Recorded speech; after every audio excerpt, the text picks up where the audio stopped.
Kasi we are a democracy, right, true, and true.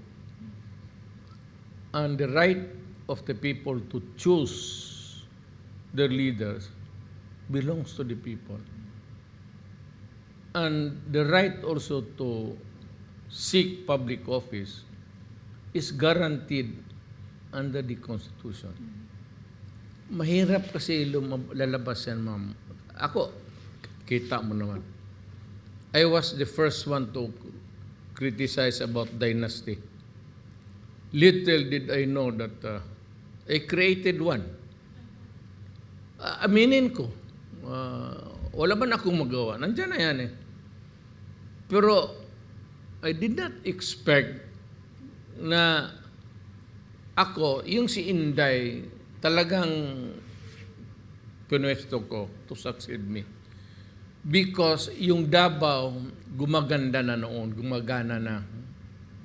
Malaki na ang gastos ko, sabihin na saan yung mga intelligence man, yan na nga eh. Yan ang nagpaganda ng Davao. You see what Davao now is it that really worth 400 million, 500 million?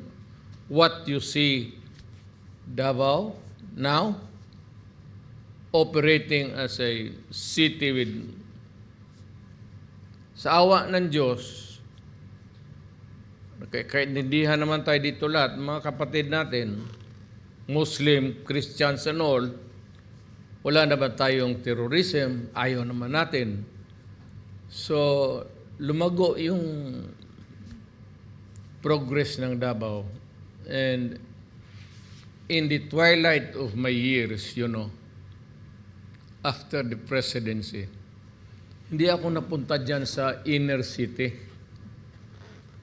Kasi Manila Airport lang ako bahay, ganun, for 6 years. Hindi ko kalain na gano'n na ang Davao ngayon. Claveria Street. Talagang puro alam Makati lang. Although the roads are narrow.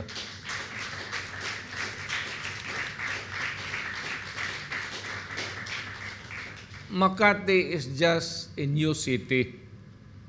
Newly created city yan eh. Munisipyo lang yan. So they could. Ang Davao City is an old city. Kaya yung mga streets natin, hindi na tayo pwede mag-expand. But lahat mga malalaking may-ari ng kondong sa Manila, nandito na sila. Puro pumunta na dito. So, ang pinaka-problema ng Davao ngayon, ang sakyan. Marami na ang sakyan. Automobile. Marami na yung passengers. Mas marami pa yung... I think that there's a growing middle class na kaya mabenta ang kotse. They're selling almost 600 units a day. A day. So, sabihin mo na lang yung iba, dagayang Cotabato, lagay mo lang about 2/3. 1/3 ibigay mo na sa labas. So, 2/3 of that, araw-araw, pumapasok sa a dense, small place called Davao City. Pero kung tignan mo, maganda na. It's clean. I hope the mayor will continue doing his job. Wala naman akong sa kanya.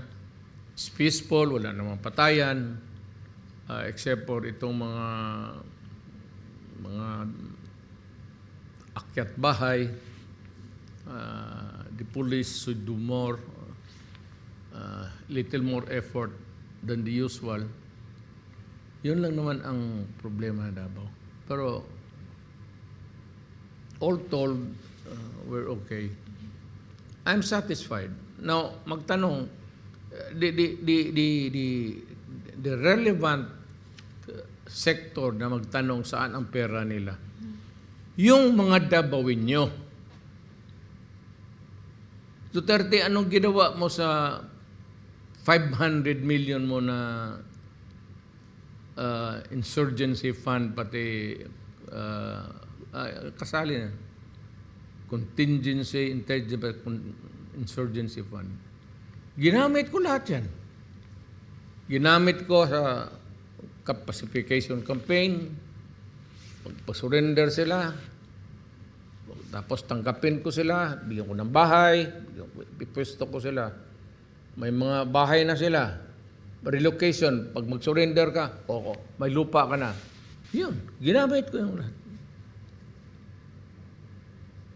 But if there is one thing that you can perceive to be there at once, is that when from a fiscal, when I became a mayor, naging peaceful talaga ang Davao.